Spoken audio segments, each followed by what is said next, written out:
darlings, it's Vampirella here. And when I'm not drinking blood of my victims, I love to watch the Rick and Dave's Comic Book Hour.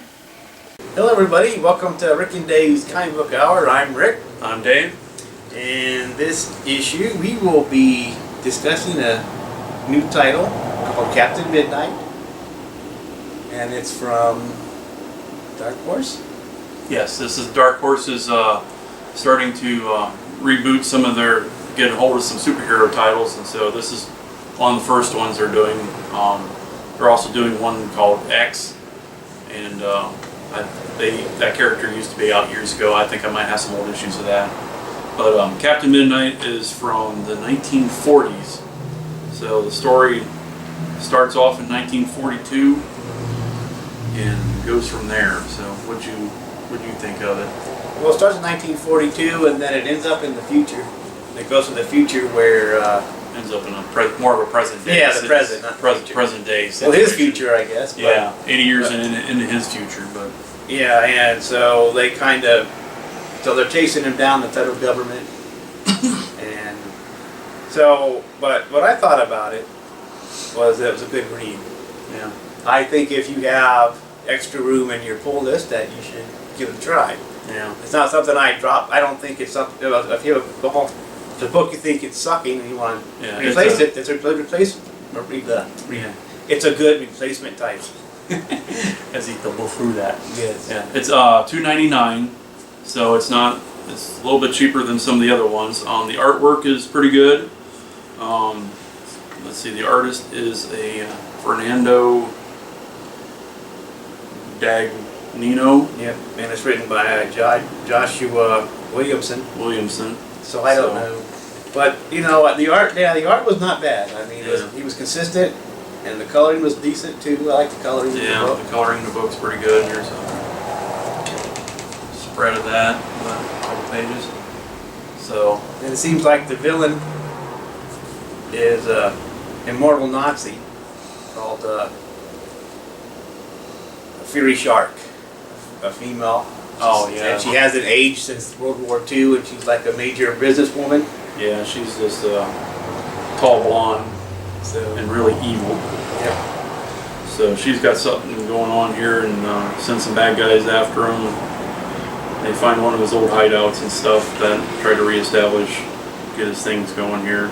Yeah, so like the federal government, like I said, was chasing him, and I guess he was part of a group called the Secret Squadron, and it all takes place, most of it at this base that.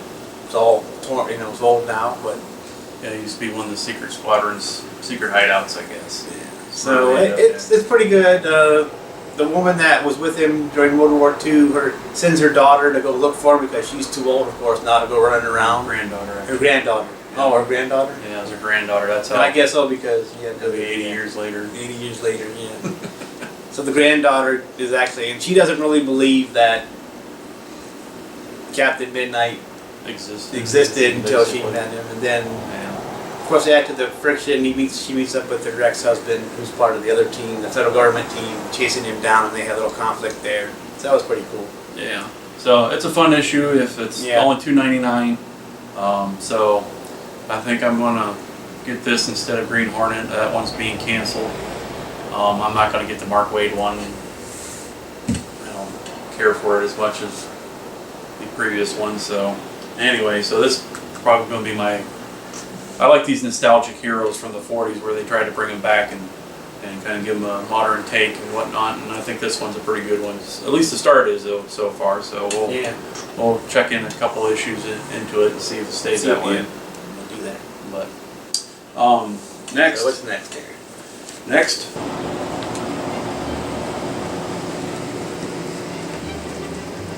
Oh, Dave, you're doing such a great job.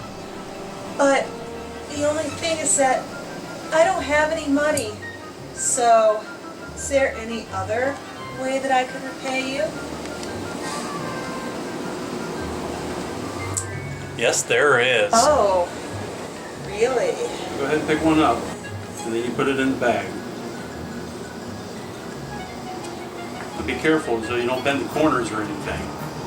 These might be worth hundreds of dollars someday.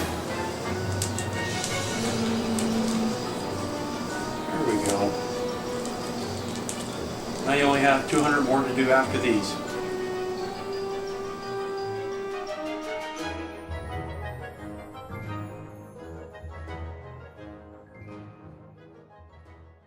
Batman 66.